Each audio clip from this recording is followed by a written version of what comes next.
Hey guys, Good76 here, back at it again with another redstone video. Today, I have a very special build. Um, it's called the Corner Block Challenge. Peter Jane TW kind of came up with it a while ago, ages ago.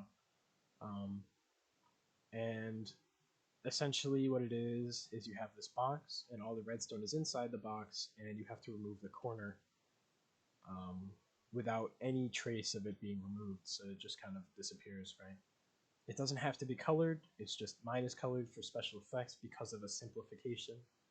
And that simplification is that the sequence that I use to remove the corner is the exact same to put it back.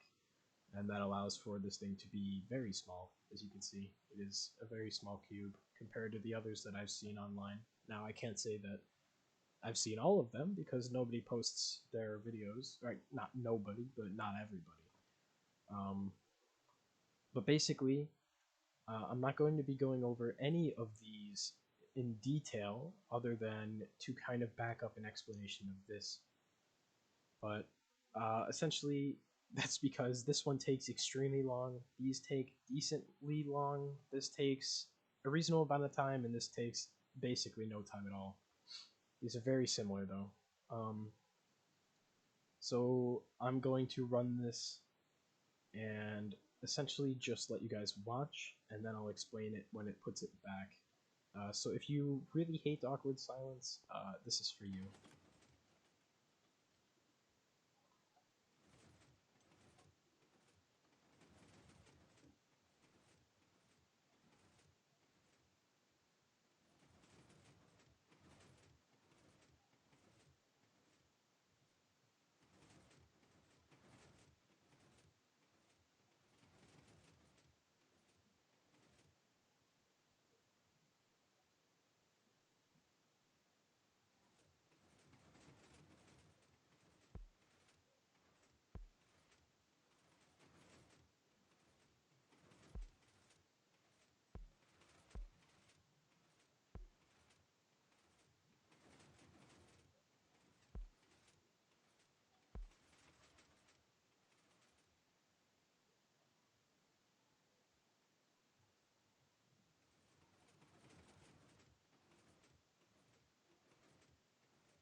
So yeah, that was it.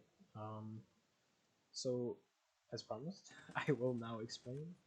So a 2x2 hole is basically removed to allow for those pistons to pull these blocks down and also put the corner in.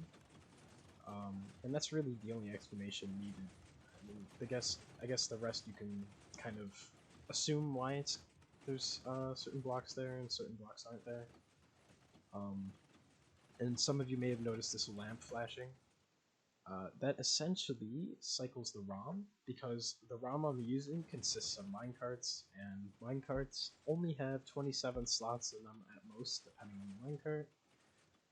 And of course, 27 is not enough for a lot of cases, especially this build, which has 80 steps in this one and 79 in this one, and it just gets bigger with each size. I think that other one over there has 200 something, so you can see why minecarts would be useful there. But basically, I'm just going to kind of let this thing finish here, and then talk about how the ROM works. So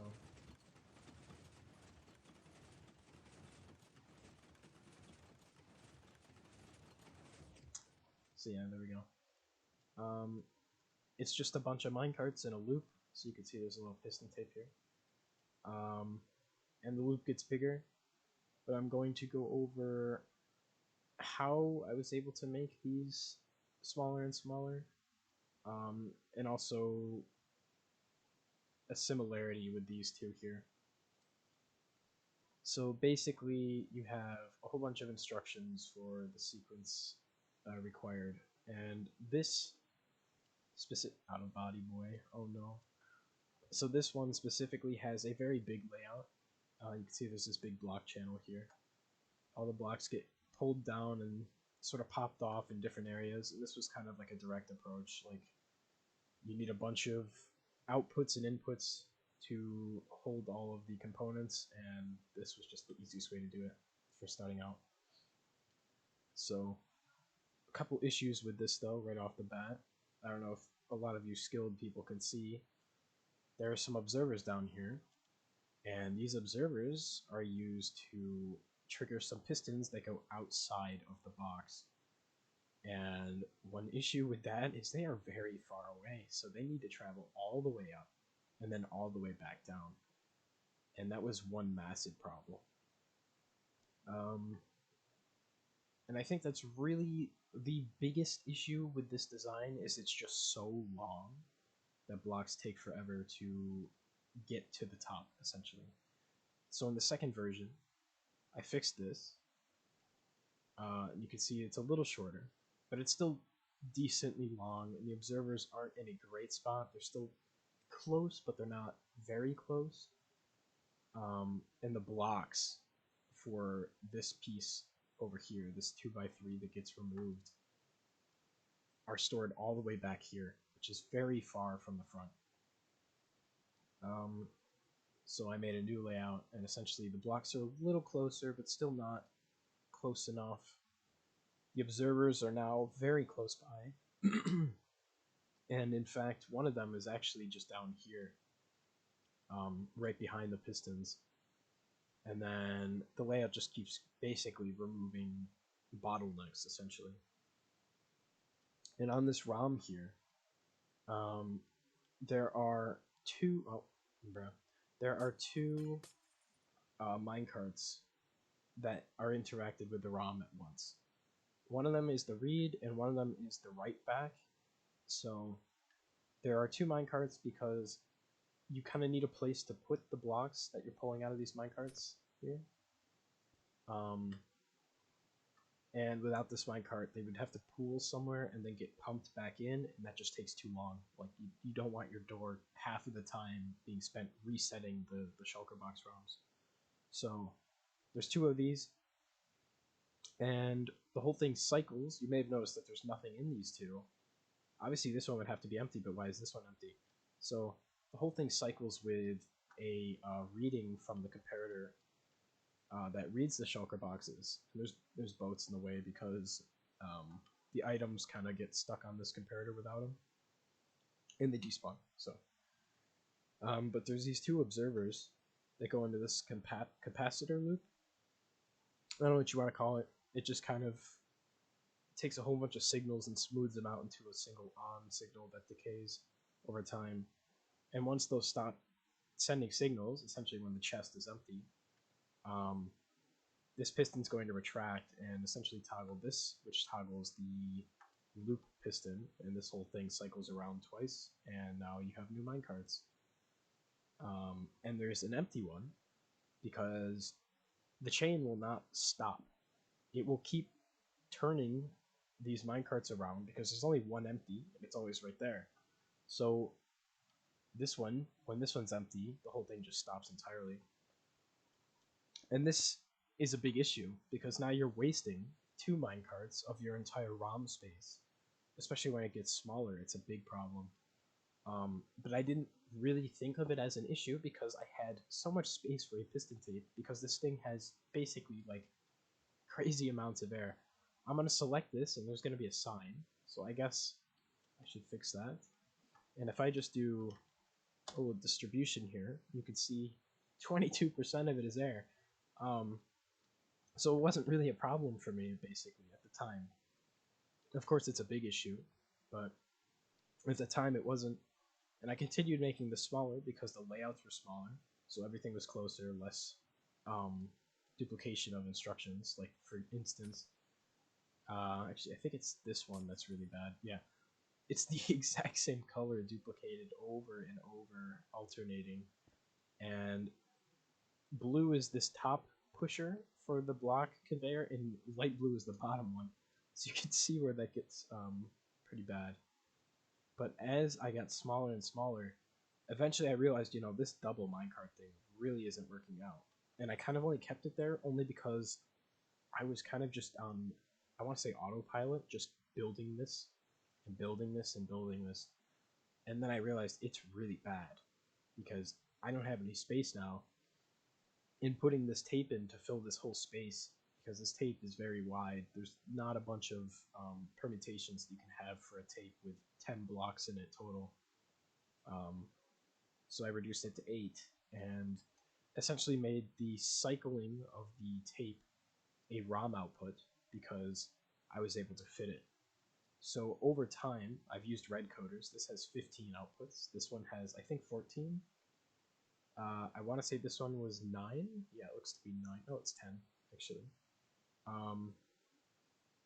And eventually, I ran out of room.